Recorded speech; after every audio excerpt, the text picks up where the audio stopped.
नवदीक्षित शिष्य ने अपने गुरु से कहा, गुरुदेव, उपासना में मन नहीं लगता, भगवान की ओर चित्त भी दृढ़ नहीं होता।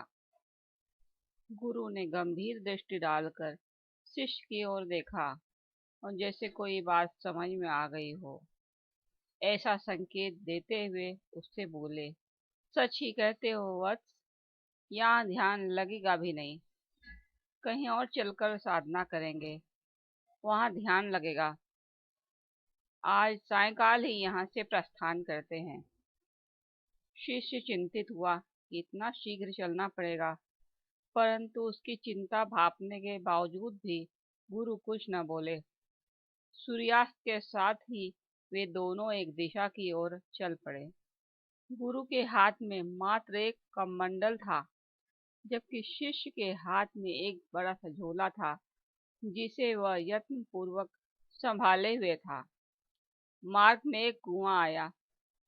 शिष्य ने शौच की आशंका व्यक्त की। दोनों रुक गए। बहुत सावधानी से उसने झोला गुरु के पास रखा और शौच के लिए चल दिया।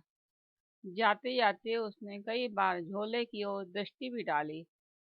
थोड़ी दूर जाने पर उसे जोर की आवाज सुनाई पड़ी, जैसे झोले के साथ कोई वस्तु कुएं में जा गिरी हो। शिष्य दौड़ा हुआ आया और चिंतित स्वर में बोला, भगवान, झोले में सोने की ईंट थी, उसका क्या हुआ? गुरु बोले, वत्स, वह कुएं में चली गई। अब कहो तो चलें, नहीं तो वहीं लौट जाएं जहां से आए थे। जिस कारण से तुम्हारा ध्यान नहीं लग रहा था, वह कारण अब नहीं रहा। शिष्य की समझ में आया कि आसक्ति के कारण ही वह ईश्वर भक्ति में निमग्न नहीं हो पा रहा था।